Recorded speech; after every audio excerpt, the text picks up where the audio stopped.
Good morning, everyone. I just want to welcome everybody to today for our Equal Representation in Construction Apprenticeship Informational Teleconference. What an exciting day. I know registered apprenticeship is a pathway for quality jobs. And in the construction industry, those who graduate from a registered apprenticeship program are going to earn well in excess of $75,000 a year. So it's a great job. One of the things that we really want to accomplish is really developing our registered pre-apprenticeships into the construction trades, and to really look at ways we can serve populations that have been underserved for so many decades in the construction industry. And one of the things that we really look at, we have today well over 61,000 registered apprentices in the construction industry. Yet we hover around 4% women and non-binary into these roles. And one of the biggest barriers that we see is really childcare. And so we're looking at ways to be, for folks to be really creative as we introduce individuals into what is construction careers through pre-apprenticeships, whether they're multi-craft curriculum, core trainings, or other specific trainings that expose individuals to the various types of trades and crafts that are out there. And so we're really excited today for our various pre-apprenticeship programs, registered apprenticeship programs, our nonprofits, really looking at the folks that are in the trenches to provide some relief as it relates to childcare. And we're really trying to make this request for solicitation flexible, and we're really looking for some creative ideas. And we also want to make sure that there's resources out there to really target and market individuals into a construction career. Looking at also this solicitation has two parts. One is the child care, and we also have a second part that deals with strategic outreach to women and non-binary folks, as well as looking at ways for mentorship and other things that might be something that would provide some additional guidance to folks. So I'm going to turn this over now to Ms. Adele Burns to lead, and just want to thank everybody today. We really are excited. This is a big day, and I hope everyone has a wonderful rest of their day here. Please ask your questions too. Great. Thank you, Chief Rude. Hello, everyone. I am Adele Burns. I'm the Deputy Chief here at California's Division of Apprenticeship Standards, and I'm going to be walking us through today's presentation and hopefully providing you a bunch of helpful information around the Equal Representation in Construction Apprenticeship Solicitation for Proposals, which the solicitation for proposals has been available on our website since mid-October. But what I'm also excited to share here today is that the platform to actually apply is open. And so in today's session, I'm going to give a little bit of an overview of the ERiCA solicitation. We are going to answer all of the questions that we received as of the November 10th deadline for questions to be submitted.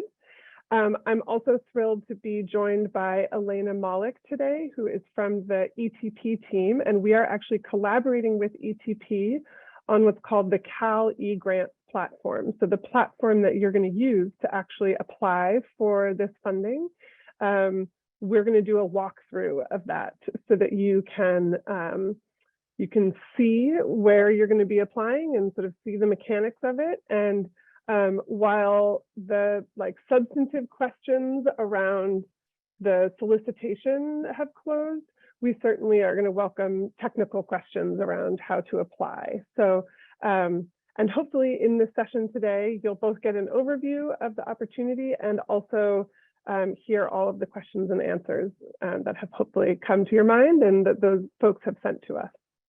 And you are welcome to submit questions through the Q&A, and if appropriate, our team will attempt to answer them. But like I said, in this session, we're going to have a whole portion that is the questions that we have received. So as the chief was mentioning, this is the breakdown of new registrations of building and fire trades apprentices annually for the past 20 or so years. And as he mentioned, it has been a sticky point. It's sort of hovered around 3 to 4% women for many, many years. And so we're thrilled that the state of California has decided to invest into this effort. And specifically, the funding for this solicitation comes from the Women in Construction Priority Program, which has, and the state of California has invested $15 million in last year's budget and an additional $15 million in this year's budget towards this cause. And so we talked to the ecosystem and really listened to folks as to where these resources could be most effectively used. And that is the result of this solicitation. So we have the Equal Representation in Construction Apprenticeship Solicitation for Proposals, which we're very proud of the clever acronym of the ERiCA grant. So I'll be using that as a shorthand throughout. So it's $25 million total funding that we are deploying through this solicitation, and it's to be used over 2 program years, so 2023 to 2025. And as the chief mentioned, it has 2 focus areas. We have supportive resources for childcare, for apprenticeship and pre-apprenticeship programs, and outreach and community building. So the deadline to actually submit your proposal is going to be January 12th, 2023, and hopefully we'll give you a whole lot more information about exactly how to apply. So the supportive resources for childcare, they are intended to support with the childcare costs for folks participating in apprenticeship and pre-apprenticeship programs. And the total amount that a proposal can put forth is based on the number of people that that program is planning to serve. And so that calculation should be done based on the number of people participating and is $5,000 per eligible participant for pre-apprenticeship and $10,000 per eligible participant for apprenticeship. And eligible participants are apprentices or pre-apprentices that are parents or legal guardians to children under the age of 18. So that's the overview of the supportive resources for childcare. And then the other category that we have is the outreach and community building. And really the intent of this is to bolster a lot of the different efforts that are out there to try to do more outreach and community building to better support women, non-binary, and underserved populations in the construction, building trades, construction careers areas. So this is fairly broad in the different activities it could cover. It could include recruiting and training mentors, providing technical assistance to apprenticeship programs that are trying to improve that representation, doing different creative marketing strategies, crafting regional networking events, having intentional cohorting of apprentices to create that supportive community, which we certainly have heard is a helpful mechanism in inviting in different underrepresented groups. And targeting outreach and networking with contractors and employers is certainly important. And then we also coordinating with Cal OSHA and the Labor Commissioner's Office on doing different intentional trainings around health, safety, wage, and hour rights. So these are just some of the different categories that could be, or different activities that could be covered by this outreach and community building. So the eligible applicants to this is the list. So organizations that are supporting equal representation in the construction workforce, and that could include nonprofits, community-based organizations, local education agencies, workforce boards, unions, and of course, state-registered construction apprenticeship and pre-apprenticeship programs. So those are the eligible entities, and the requirement is that the applicants need to have experience supporting, so it's an either or here. So applicants must either have operated at least 2 pre-apprentice or apprentice cohorts focusing on equity and inclusion of underserved populations at some point in the past 4 years, or marketed, recruited, or advocated for women in state-registered construction pre-apprenticeship or apprenticeship programs. So one of these experience areas is required in order to apply for this grant. Essentially, we're looking for, a history of serving these populations. So the proposal limits for supportive resources for childcare, the maximum amount that a single proposal can be for is $3 million, and on outreach and community building, it's $2 million. And a single entity could be applying for both categories, but it's a combined, if that's the case, it's a combined maximum of $4 million. So please keep these limits in mind as you're putting together your proposal. And in terms of the use of the funds, with the supportive resources for childcare, and really for all of this, I would certainly encourage looking to the detailed solicitation for proposals for the as exhaustive of a list as we could on potential use of funds. But just to provide a bit of an overview here, supportive resources for childcare, that $5,000 per pre-apprentice and $10,000 per apprentice is how we're calculating the amount. But we are looking to you all as the practitioners to say how you think you can most effectively use this money to offer these services, right? To offer supportive resources for childcare. And that could be a stipend directly to apprentices and pre-apprentices. It could also be to cover the costs of, say, an on-site daycare with facilities and staffing and supplies and all of those things that go into running an on-site daycare, if that makes sense. It could also be used to cover the cost of a childcare coordinator, daycare reimbursement, in-home childcare costs. So we are looking to you all to put forth proposals as to how you're going to use that funding. So you don't have to feel like it is only for a stipend. It can be used in a variety of ways, but that has to include something related to supportive resources for childcare. And then on the outreach and community building side, this maps a lot to the activities that I just outlined. So the technical assistance to programs, the cohorting of apprentices, it could be used for tools or other demonstration equipment, coaching the apprentices, running events, mentor stipends could be a possibility, really a broad set of outreach costs. So again, please look to the solicitation for proposals for the full list here. So where we are on the timeline. So we are here on December 6th with the informational teleconference. The deadline to submit questions has passed, and we are going to attempt to answer a whole lot of questions here today. The last day for DAS to respond to questions is the 12th, so we will be getting all of the questions and answers that we're answering here today will be posted online no later than December 12th. So everything will be available through our website. And we are asking for a notice of intent by December 15th. This is not required.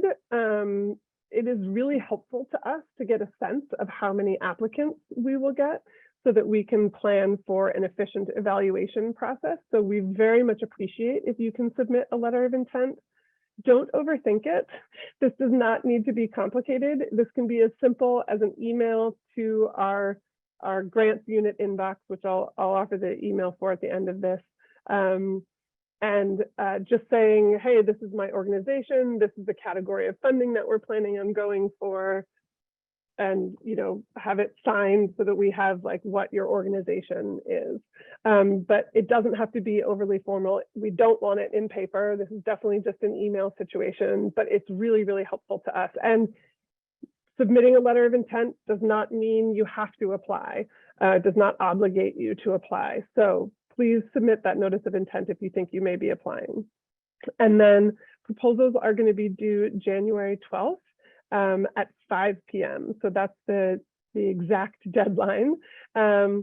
And then we're going to be aiming to do our review between the 17th and approximately the 24th. Those things are always a little bit approximate, but we're aiming for that late February announcement. And our hope is to be getting contracting going so that the performance period for this would be April 1st, 2023 through June 30th, 2025. So that's what we're aiming for with the timeline. So as you probably get a sense, our overarching goals for this are really to provide women, non-binary, and underserved populations more opportunities to train and get into construction careers. We want to be creating innovative marketing strategies, innovative outreach and networking. And ultimately, of course, the bottom line goal here is to increase the number of women, non-binary, and underserved folks getting into the construction careers. As the chief mentioned at the top, it's a really high quality career, and we want to be inviting more of these folks into this career. And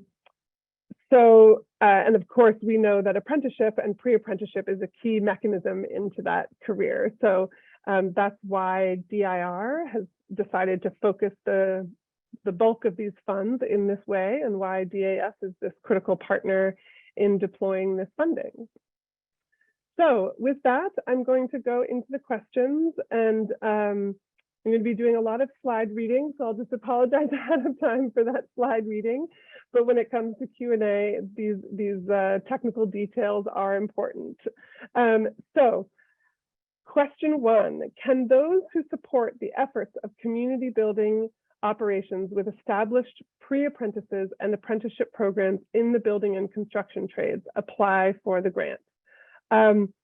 Yes, so eligible grant applicants are limited to the organizations that support equal representation in the construction workforce. So that includes nonprofits, community-based organizations, local education agencies, workforce development boards, unions, registered apprenticeship and pre-apprenticeship program sponsors.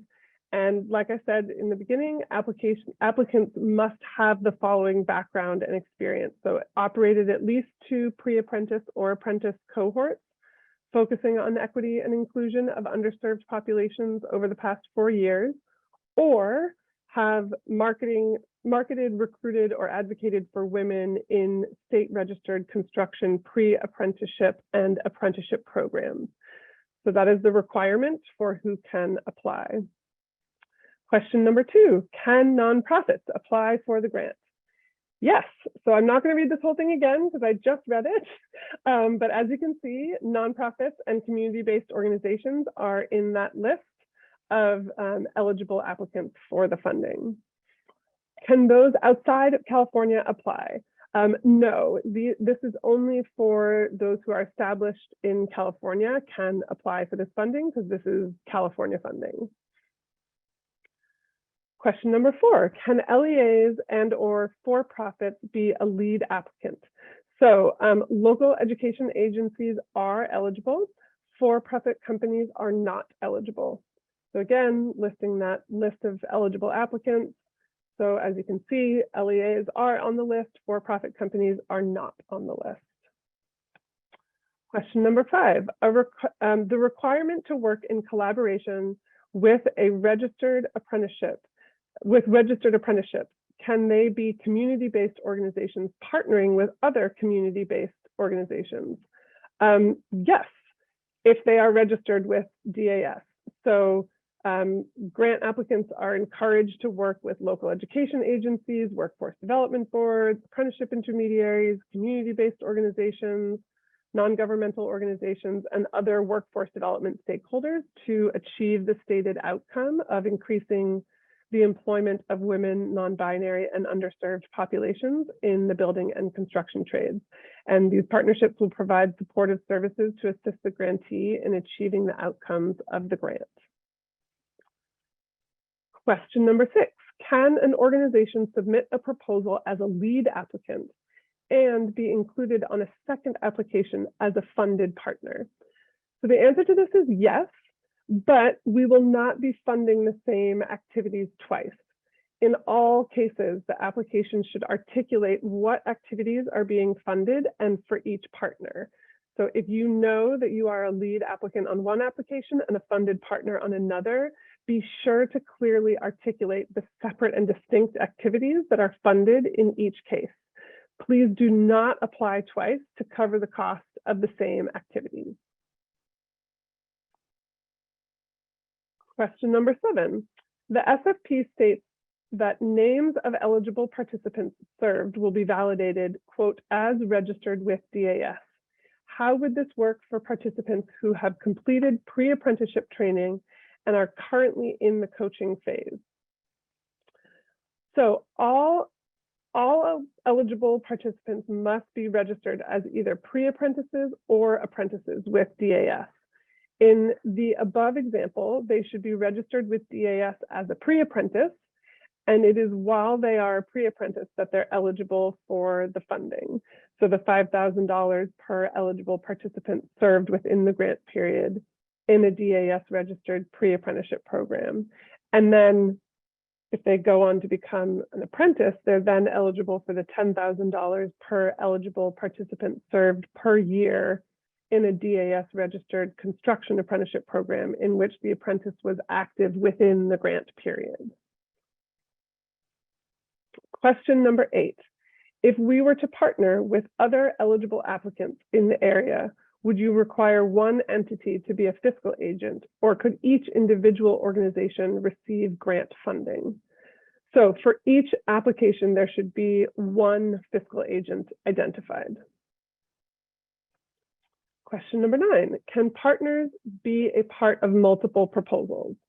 So yes, it is fine to offer letters of support to multiple proposals, but see question 6 regarding the funding of distinct activities.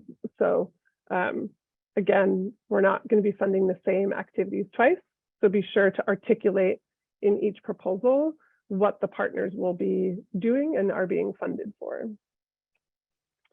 Can an LEA apply for both a CAI New and Innovative grant for construction and also an ERiCA grant? Yes, you can. Who is considered a DAS registered apprenticeship or pre-apprenticeship? So a program is considered registered if they have a registered apprenticeship with or a pre-apprenticeship program with the Division of Apprenticeship Standards. And an individual is considered registered if they register with a DAS approved pre-apprenticeship or apprenticeship program. And if you have questions about what that is, you can certainly be in touch with DAS.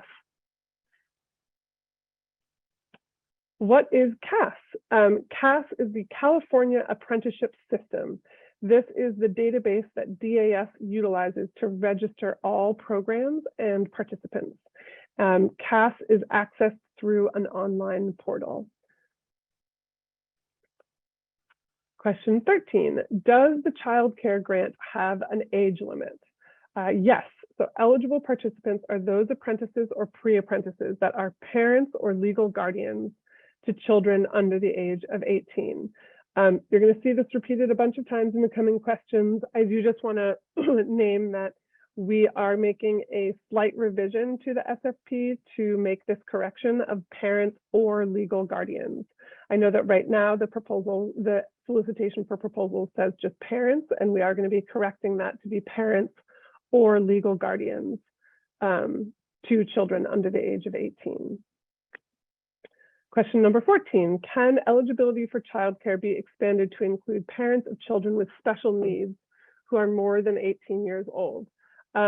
No, so eligible participants are those apprentices or pre-apprentices that are parents or legal guardians to children under the age of 18.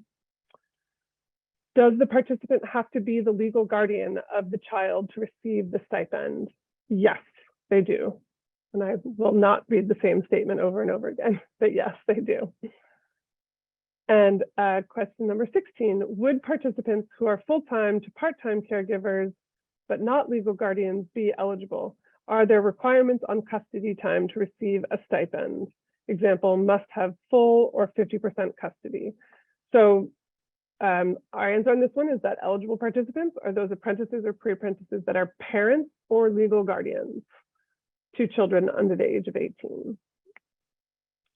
Are only women parents parent/legal guardians eligible to receive stipends? If a man is the parent/legal guardian to the child, are they also eligible to receive childcare stipends? This funding is not just limited to women. It is inclusive of all parents/legal guardians. And again, the eligible participants are those that are parents or legal guardians to children under the age of 18. And question 18, is the stipend per child or per pre-apprentice/apprentice? This funding is per apprentice/pre-apprentice, not per child. So the funding is calculated as follows. So this is the pre-apprenticeship.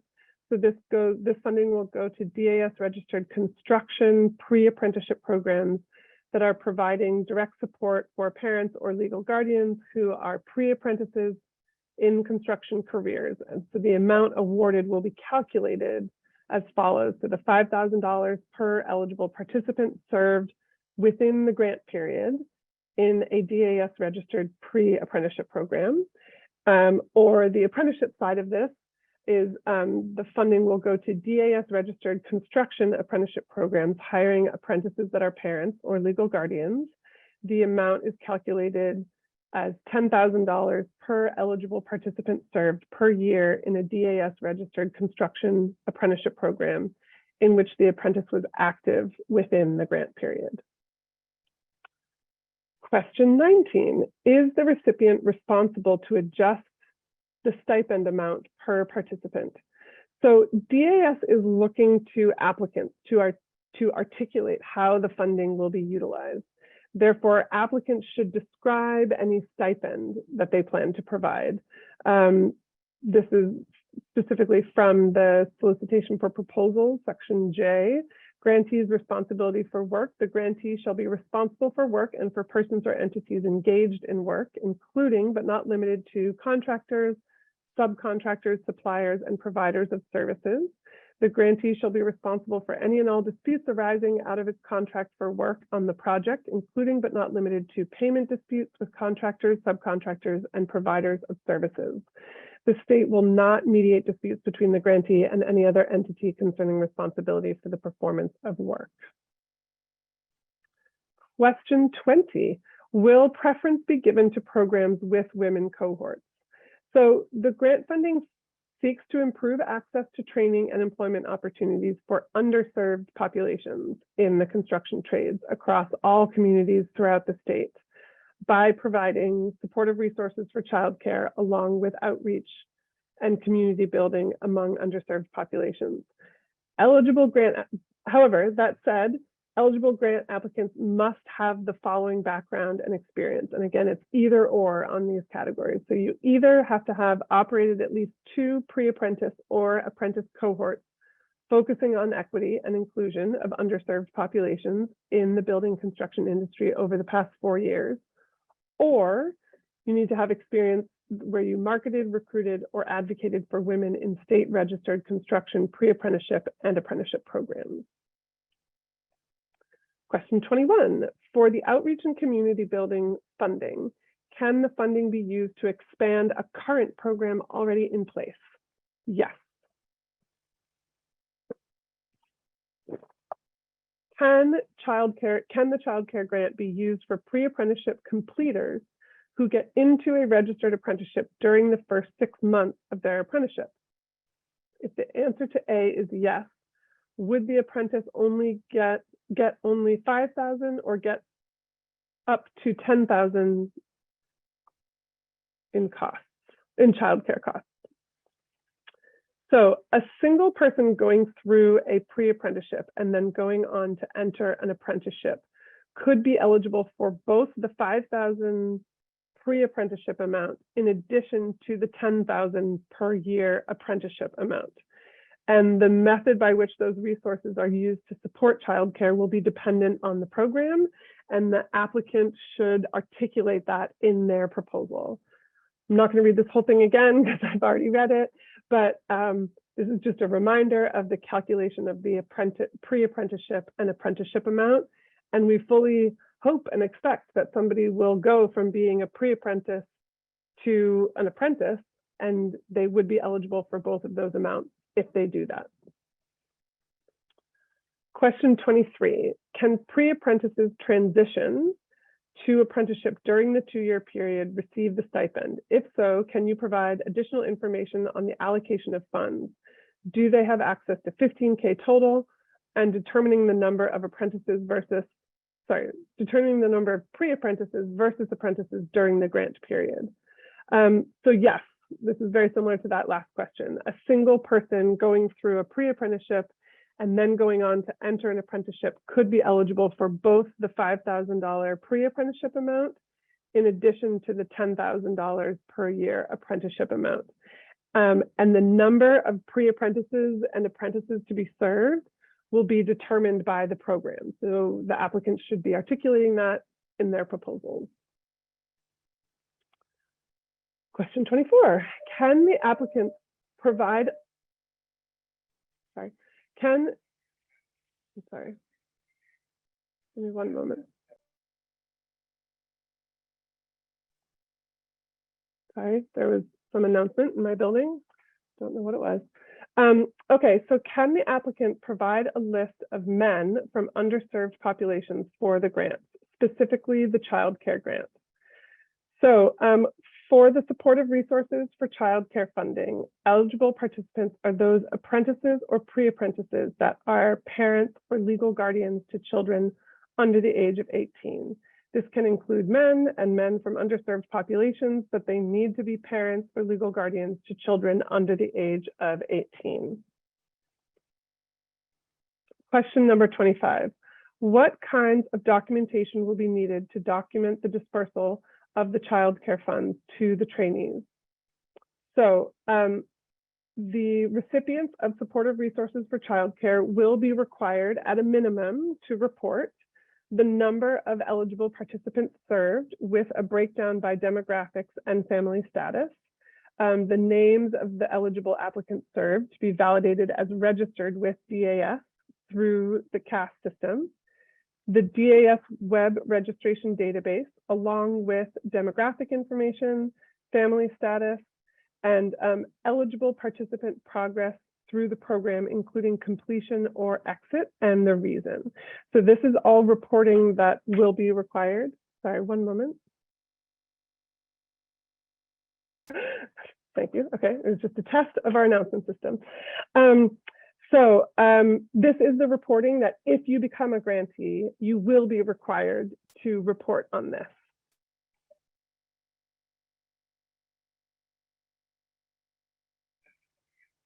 So question number 26, increasing awareness among women, non-binary and underserved populations and reducing contractors and employers' concerns could be hard to collect quantitative data to support. Can you expand on what you are looking for to validate that these goals were met? We are going to be looking to applicants to put forth the measurable impact of their activities.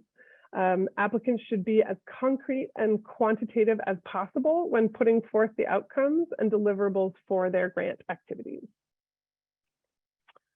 Question number 27, are there specific eligibility criteria for participants? Example, low income, or can we serve any women, non-binary and underserved populations?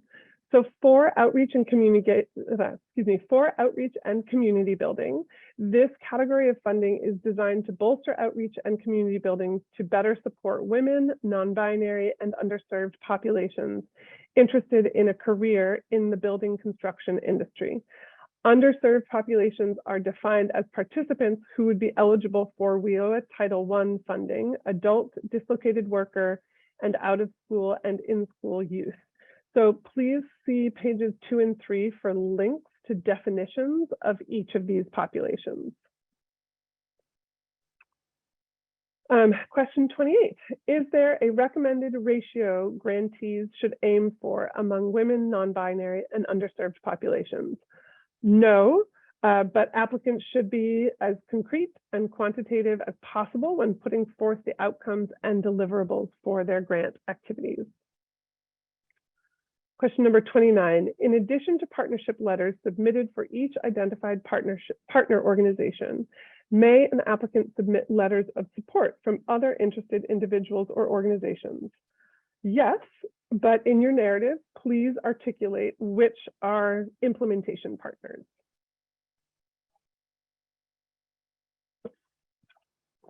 What items should be submitted for the letter of intent? So I spoke to this earlier. Don't overthink this one. So the deadline for the notice of intent to apply, so the DIR/DAS can develop a more efficient process for reviewing and evaluating applications if there is a knowledge of the number of entities that intend to apply for funding under this competition. So each potential applicant is strongly encouraged to notify us, DIR/DAS, of its intent to apply by sending a brief email message with the applicant organization's name and address to DAS grant unit at dir.ca.gov with intent to apply in the subject line by December 15th. And applicants that do not provide this email notification may still apply for funding. What are documentation requirements for stipends for participants and mentors? How the funding is utilized should be articulated in the application. From a reporting perspective, you will be asked to report on the apprentices and pre-apprentices being supported by this funding. Funded activities may need to be validated. Additional reporting information requirements and instructions shall be provided to grantees once awarded. And this is from the solicitation for proposals on page 9. Does submitting a proposal for funding in both categories involve a single application or two separate applications? So we will be getting to showing you the flow of things, but it will require two separate applications to be submitted. If an organization is applying for both categories of funding, please ensure that the total amount requested does not exceed $4 million. What is the format that the project plan can be submitted as? Is there a word limit? So there's a bunch of questions here coming up that have to do with the application process. We are going to do a live demo. So please follow the steps in the Cali Grants platform that will be described later in the presentation. Proposals will need to be submitted through that platform and following all of the articulated guidelines there. So that is the only way to apply is through the Cali Grants platform. Question number 34, do the organizational strategy and vision statements and the barriers to success and alternative plans have a word limit for answering these questions? Yes, they do, and it's built into the Cali Grants platform that we'll be walking through. And it has all of the articulated guidelines and limits in there. Question 35, will the budget narrative follow a prescribed template? And will there be a word limit for this portion of the submission? So the budget summary and narrative, they already are and have been since we released the solicitation for proposals available on our website. This is our website here, and you'll see these two bullets for Exhibit A, budget summary, and Exhibit B, budget narrative. There is not a word limit on the budget narrative. We want to hear how you're going to be using your budget. So please get these two documents from our website, and there's going to be a step in the flow on the Cali Grant system where you're going to be asked to upload those. So the template and prescribed structure is provided from our website, and we do require you to use these templates to build your budget summary and budget narrative. 36, never been registered with DAS. Can we register now? Part 2, if we register our program during the grant timeline, would we be eligible for supportive resources for childcare in our apprentice readiness program? So in order to apply, you must already be registered or be in partnership with a program that is registered. If you have been running a pre-apprenticeship program that to date is not registered, but you work in partnership with a registered apprenticeship program, then to apply, you will need to have a letter of support from that registered program. And if you receive the grant, you will then be required to register your pre-apprenticeship program and the pre-apprentices in order to actually receive the funding. Is there a specific format for applications, or will there be some sort of template? Yes, we will be showing it to you very shortly. For outreach, will there be a specific limit to each category, and will promotional videos, social media, and signage be accepted? So no, there is no limit to each category for the dollar amount, but there is an overall limit for outreach and community building of $2 million. And yes, promotional videos, social media, and signage are all acceptable costs to the grant. 39, will each specific category for outreach need to be stated in the application? Yes, applicants to outreach and community building will need to clearly state metrics and outcomes in their proposal, and if awarded, will need to report at a minimum specifically on the milestones and progress towards those outcomes in their reporting. Additional reporting information requirements and instructions shall be provided to grantees once awarded. What does it mean to consult with the DIR Office of External Affairs? So the DIR Office of External Affairs will have a point of contact to support, coordinate, and amplify your efforts. So you should plan to work in coordination with DIR, and connections to the DIR Office of External Affairs will be provided upon award. Number 41, are recipients given planning time prior to implementation? Please provide details of timing in your project plan. Question 42, program sustainability. Is there a time period you are seeking, such as after 2 years of funding? The intent is to the partnership to exist 3 years later. So while we hope that you design sustainable programs that outlast the grant funding, that is not a specific stipulation in the grant process. Applicants are encouraged to work in partnership with local education agencies, workforce development boards, apprenticeship intermediaries, community-based organizations, non-governmental organizations, and other workforce development stakeholders to achieve the stated outcome of increasing the employment of women, non-binary, and underserved populations in the building construction trades. Ideally, these partnerships will help to provide supportive services to extend the impact of the program. So with that, I have made it through all of the slides here, or all of the questions here. So I'm now very excited to hand the microphone over to Elena, and she is going to walk us through the Cal eGrants system. So I'll give her a second to get her screen share going. And I see that we have some questions that have been going in the Q&A, which is great, so people can look there. And I have just gone through all of the substantive questions about the grant. We understand that we opened up this platform for applying just yesterday, and we're thrilled to be joined by Elena to be speaking to that process. And we will be accepting technical questions about the application process. So with that, I will hand it over to Elena. All right, thank you, Adele. My name is Elena Malik. I am with ETP working on the Cal eGrants system, and I'm here to do your live walkthrough today. So I'm going to start off of where you can find the link to get to Cal eGrants. You can see I am on the DIR solicitation for proposals for the ERiCA grant.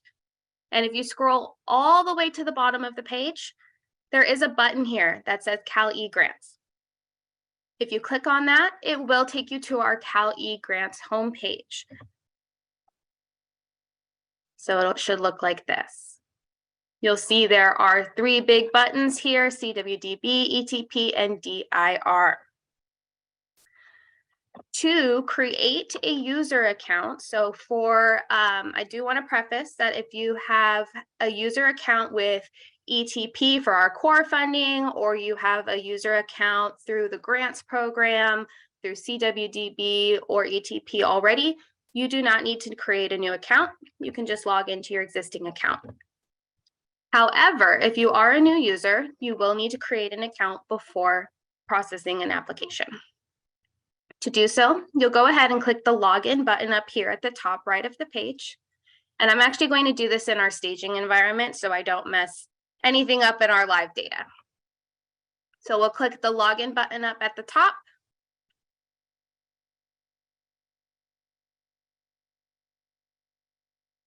And if you have an existing account, you can log in right here. Otherwise, we'll click the sign up button to create a new one.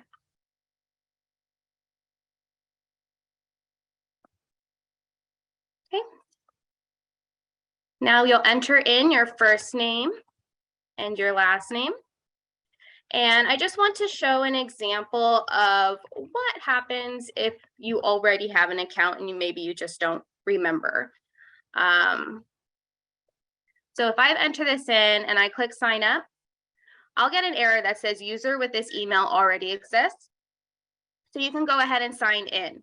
And we do have a forget your password button. If you just don't remember ever logging in, you don't remember the password, you can click forget your password and get that sent to you. Back to our sign up page. So I'm going to actually use a new one here.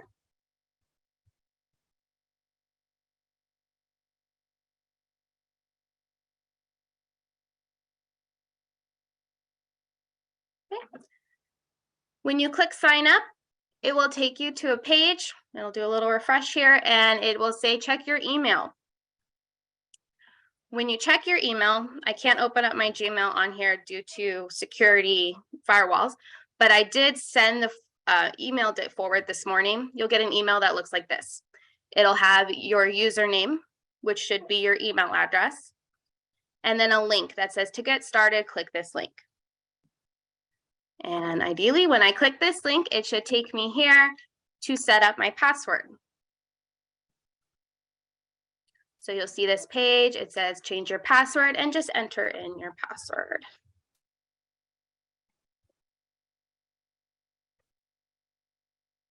Okay, this is +02 and click change your password. That will be your password and your username going forward. Once you change your password, you should already, it'll automatically log you in. You can see my name is up here at the top right. Now, to get to the ERiCA grant application, you're going to click on the big DIR button here down at the bottom.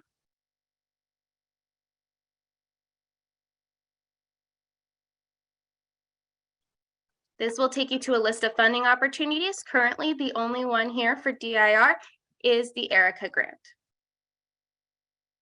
You can see the status says accepting applications, the agency name, and right here is the application due date.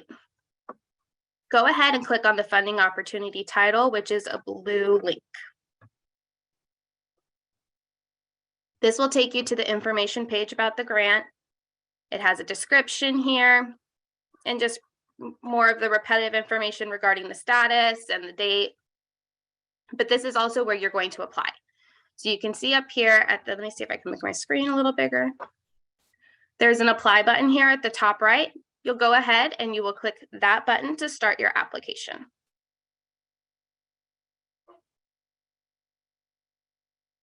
This page will appear and it'll allow you to select the category, whether it is a supportive resources or an outreach and community building. For this walkthrough, I am going to select supportive resources because there is one extra tab on that one that is not on the outreach. And we'll click next.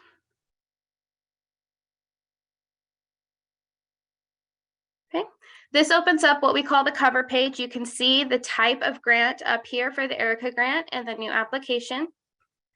Your account will pre-populate here. It's the name of the account that you entered when you were signing up as a user.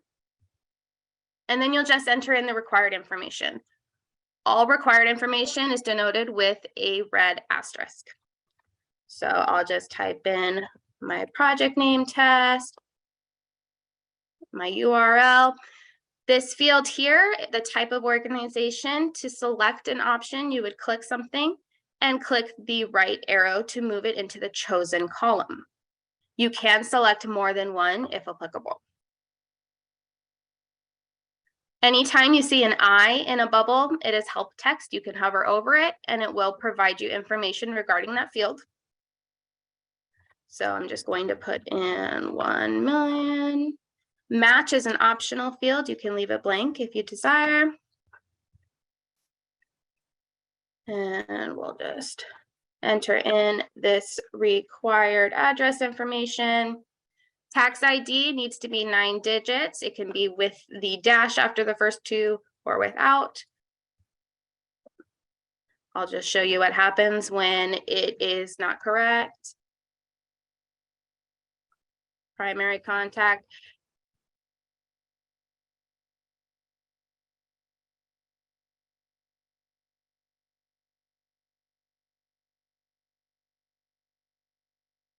A lot of required fields here for the points of contact. So I'm just going to be putting in some test data to get us to the next page. The apprenticeship program. These fields here are all optional. There are no red asterisks, so I am not going to fill them out for this example. And then the authorized representative is required, and the signature, which is just a typed field as well. So once complete, I am going to click this next button here, which seems to be hiding underneath my Zoom controls. There we go. And as I mentioned, I did purposely put in that ID number incorrectly because I wanted to show you what happens. So if something's missing, if something's wrong, you will get an error on the page. And you can scroll down here and it'll be highlighted in red. It'll tell you exactly what's wrong with it. So I'll go ahead and make that a 9-digit number, no other red marks, and I can click save. And it'll go through. It'll say that it has been created. And you'll take you to the application page. You can see the status here as application in progress, and the cover page you just filled out is located right here. And before I move on, let me just see if there's any technical quick questions that I can answer while I'm on this page. Okay, and I'll answer that URL one at the end. If you are applying to both, you will have to do 2 separate applications, one for the supportive childcare and one for the outreach.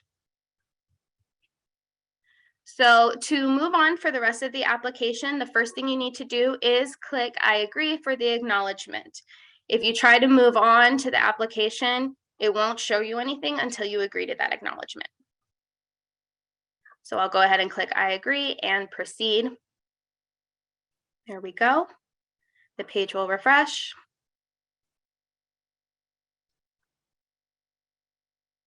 Okay.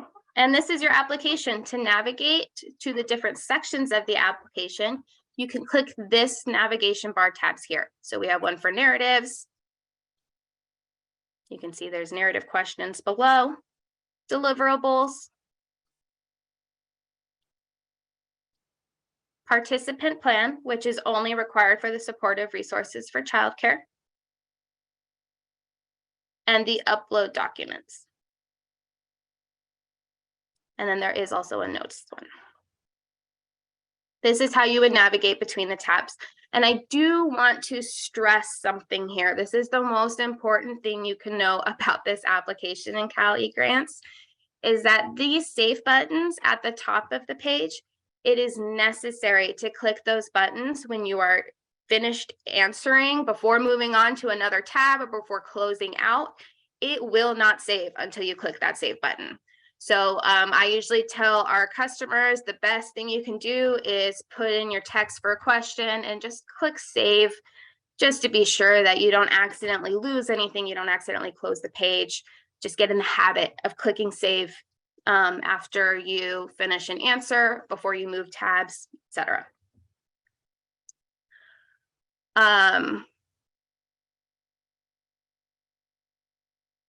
So also, as mentioned in one of the questions, is there any character limits, anything like that?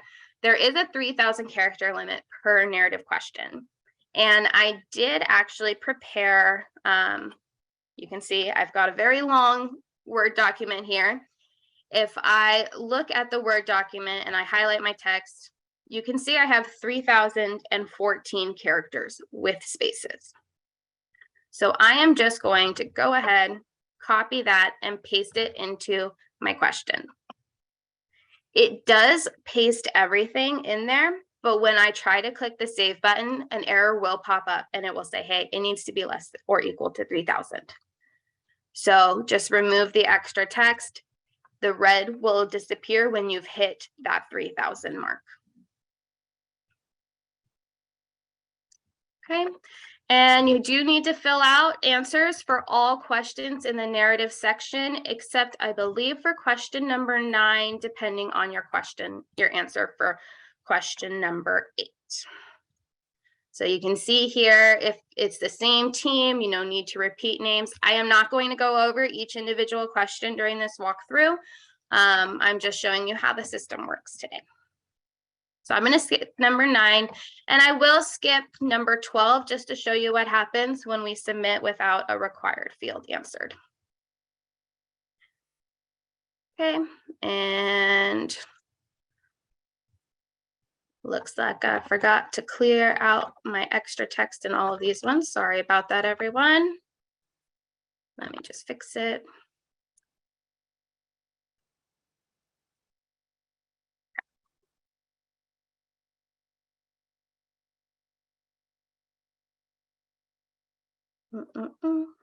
Okay, and then I'm going to go ahead. You can see that no errors popped up. I skipped number 12, but nothing showed that it was missing yet. We'll go to the deliverables. Both of these are required, so fill in something here. Same concept. There's a 500 character limit. It will tell you if it goes over. I will not demonstrate that again, though. You can add different lines, multiple lines to this table if needed. You can click the add button. It will add a line. If you decide you no longer need that line, or you accidentally clicked add more than once, or however many, you can click the trash can icon and it will delete that. And as always, be sure to click the save button.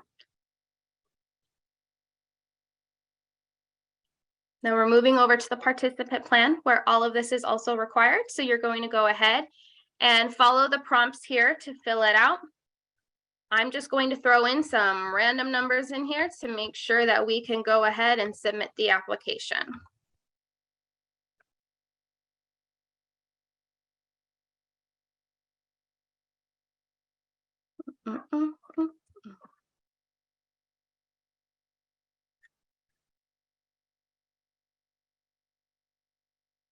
Each of these fields, they do need to be populated, so.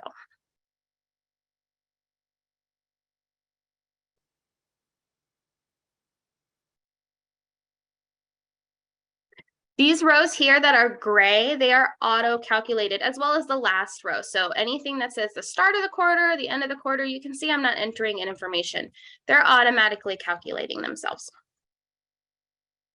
And then there are 2 like narrative questions down at the bottom that are also required. So you'll want to fill those out. And then save. Okay. And then the last required area of the application is the Upload Documents tab. 3 documents are required. They are listed right here: the detailed budget, the partnership letter, and the budget narrative. To upload a file, you'll go ahead and you'll click the Upload Files button here to the right of the name, and select your file from wherever you've saved. So I'm just going to pick a random file here and click Open. You'll see this screen to let you know that the upload is processing. When there is a check mark, it has been completed, and click the Done button. Once it has been saved into this, added into the system, you'll see versions 1, and you'll see these 2 icons here. This means you can either delete the one that you just uploaded, you can download a copy to your computer. Important thing to note when it comes to documents: if you have multiple documents for one of these areas, say you have 3 separate documents you're submitting for a detailed budget, please combine those into one file, because every time you upload a file, it will overwrite previous versions. It will not save 3 different files. It will only save one file and overwrite anything that was there prior. So please combine those ahead of time if needed and upload them as one file.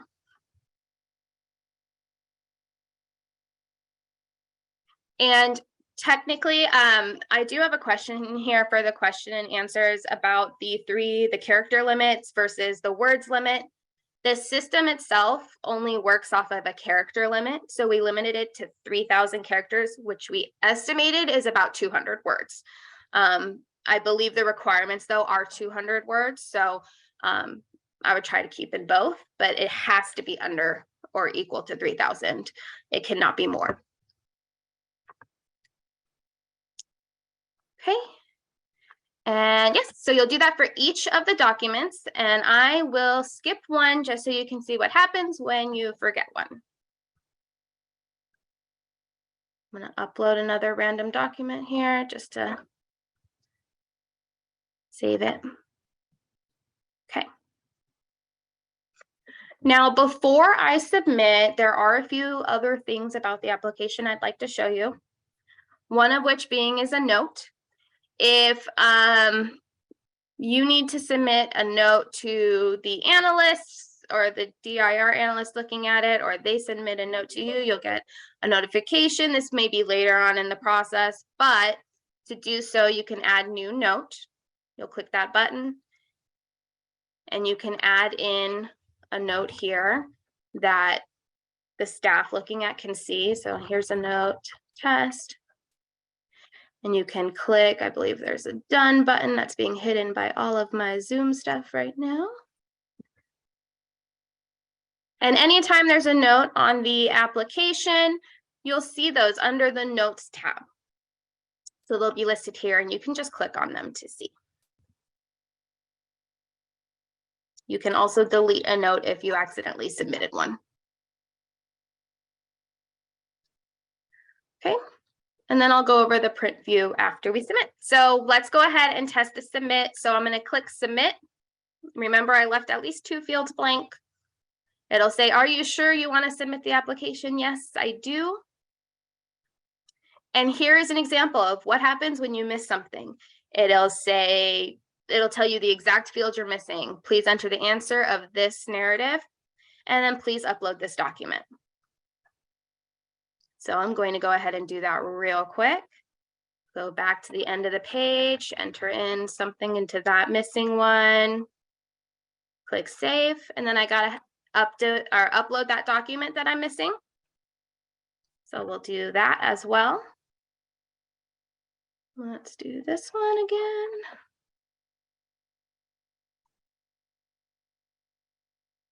Okay, I added both in there. So let's click submit one more time. Yes, I am sure I want to submit it. It says, great, your application submitted successfully. The page will refresh. And now the status shows as application submitted. You can still navigate through these pages, but they are read only. You can no longer edit the application once it has been submitted. Okay. And you can also print a copy if you'd like, a PDF copy of this application. There is a print view button here up at the top. You can click that button here. It'll take you to like the print preview screen of your browser. And it prints everything in a single column. So you can right click. We always say right click to print. It's just to get to the browser print form area. You can set it to your printer or PDF, whatever you need, but this is what it will look like as it's printed. So it prints out all on one page, single column, puts all of the tabs there together. If you'd like to save a copy for yourself, that's a good way to do it. And that is that. And do I have any more time? Okay. I do want to show one more thing, Adele, if you don't mind. We provided some reference guides that I believe DAS will be posting on their website at sometime this week. But one of those is managing users. So we want at least just one person from the company to create an account. And then that one person should be responsible for adding in anyone else they want to help fill out the application, to help look at it. You should not all be signing up for accounts all by yourself. So, and I think it says that on the login page, but for that primary person to add more people onto the account, you can click the Manage Users button here. And there is a button called Add New User. So you can add your staff, you can add a why can't I say that word? Someone you are collaborating with, and you can type in their name, so test2, and then type in their email, as long as they don't have an account with Cali Grants already. So I'll just type in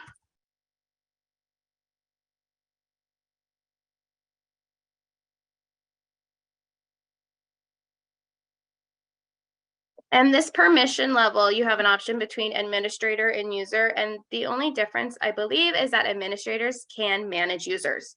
Users cannot. So if you are like the primary person and you don't want anyone else to be able to manage any other users for the account, just set them as a user. They'll be considered the secondary user on the account. And they will get an email that says, hey, you've been added to this account. Click this link to set up your account, just like we did for that sign up form.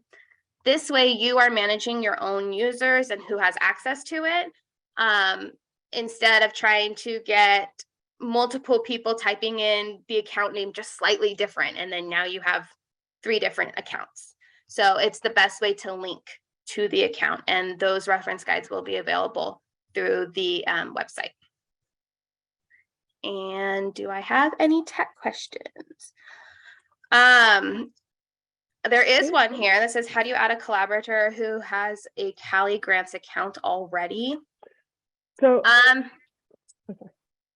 it's a little more tricky. I would recommend emailing the DIR team, the ERiCA team, and they will forward it over to us on the back end to fix. We might need to do some linking of accounts, or we may just need to create a secondary account for them to be a collaborator. great. Yeah, and that's all I can answer. So Amazing. Thank you so much, Elena. And so we have been very efficient here, and it is 11:06. So we have covered all of the core information about applying. One thing, Elena, that I think might be helpful to show is for people who are applying to 2 different categories of funding. You know, they do, like, what does that flow look like? And I know that was one of the questions that we got, but I think that would be a helpful thing to show, because I know that in order to apply to both categories, you need to select one and then do the application and then select the other. So if you can maybe show how that would happen, that would be helpful. I definitely can. So you'll do the same process of going through the funding opportunity and clicking that apply button up here at the top. And just as an example, if you try to select the same one you've already done, you will get an error saying that, sorry, that one's already been submitted. If you have one in progress, it'll say you already have one in progress for that type. But if you want to do a different type, if you want to do outreach as well as supportive, you can go ahead and click just the outreach option and click next. And instead of seeing the supportive resources up at the top, you'll see outreach and community building. And everything looks exactly the same. It's the only difference is, I believe, outreach and community building do not have a participant plan. And I don't know if you want me to fill out all this again or not.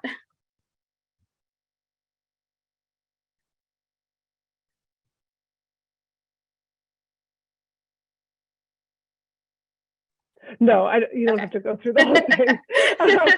I just wanted to make it clear to people that it is possible to start to have 2 applications going, because you can have one that's in process and start another one, correct? Correct.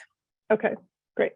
And then for them to see where both of those in process applications are, they can click the applications tab at the top, and it'll show anything you've had in draft, submitted, It'll be listed here. So the one that I did for our sample shows status application submitted, and it shows the submitted date and who did it. Great. Fantastic. So I think that covers the essential bits here. Because we have been efficient with our time, Elena and I and our teams are going to hang out for a little bit. And we encourage anybody who has questions to submit those questions via the Q&A. Just a reminder to folks that if it's like a substantive about the SFP kind of question, like, am I eligible, or does this cover more than one thing?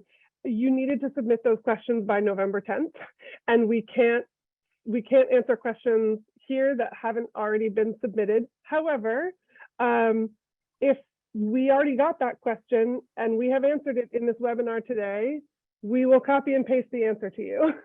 So we're happy to hang out for those questions, but really more importantly, I encourage people to go into this platform now and click around a little bit. We will hang out here for the next, let's say maybe 10 minutes to answer technical questions. So we're very glad to have Elena here to be able to answer those technical questions. So we will hang out, but to everybody, thank you for dialing in here today. And like I said, we'll keep answering questions in the Q&A. But otherwise, I hope everyone has a great day. And thank you so much for the great work that you all are doing to try to improve representation in the trades. And we hope to be a partner to you all in that effort. And actually, I do see one question I can answer if people are still on. We had a question that came in, and I'm really glad this got asked because I forgot about it. You can have multiple people working in the grant application at the same time if you have multiple users. Please operate under a last user who saves is the final save. So I would recommend only having one in at a time, but just know that whoever saves last, that is the copy that is going to be saved on the application. So thank you for asking that, because that is very important.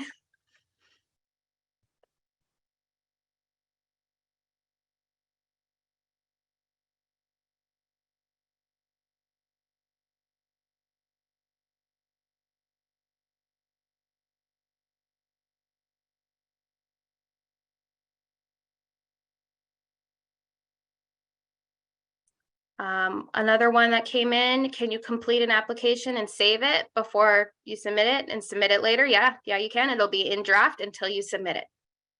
Just make sure it's submitted before the due date, because otherwise it will be closed and it will not allow you to submit.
I do have multiple requests to show the participant section again.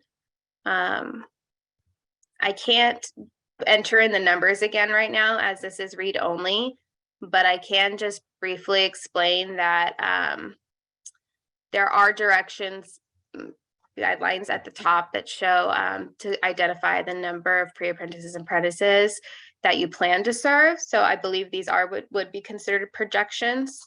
Is that correct, Adele? Sorry, say that again? The participant plan, that would be considered projections. Yes, exactly. This is saying this is a projection of how many apprentices and pre-apprentices the application aims to serve. And these fields here that say at start of quarter, at end of quarter, these are calculated. You do not need to fill them out. They will auto-populate based off what you enter in the two middle fields. Great.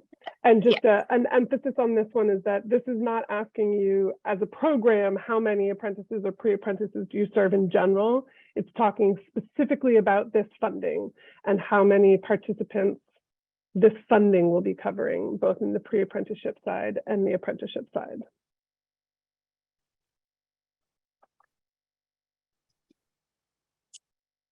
And also for the question regarding the URL, I believe that's just your company's URL.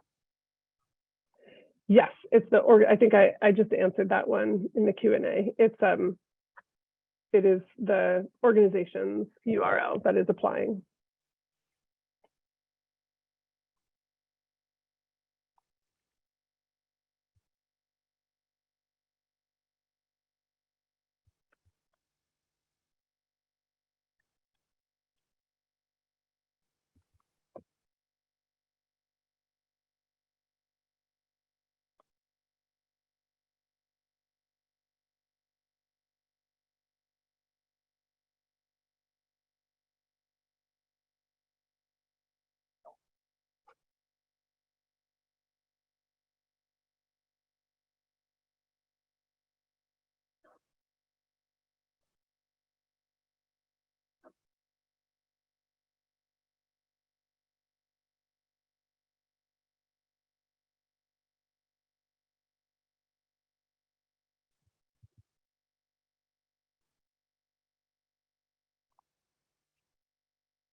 I see a question here. So if they encounter technical difficulties with the application system, yes.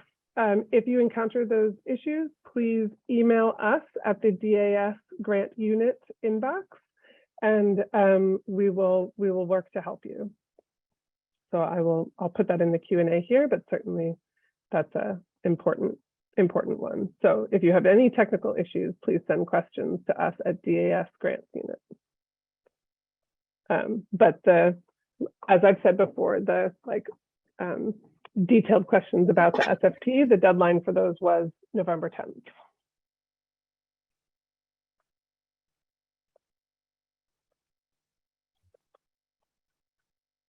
And as you see, we are collaborating here with the ETP Cal E-Grants system. So it is possible that the email that you get back in support may come from their team. It actually will say first line of communications. Yeah. Yeah, it might say ETP Cal E-Force as the sender. Okay. So I just answered that question, and it's in the set of Q&A for anybody who wants to grab that email, but it's also on our website and all over the solicitation for proposals. So we're just keeping that one inbox. But you may hear back from the Cal E-Force team. It sounds like will be the email address a response may come from.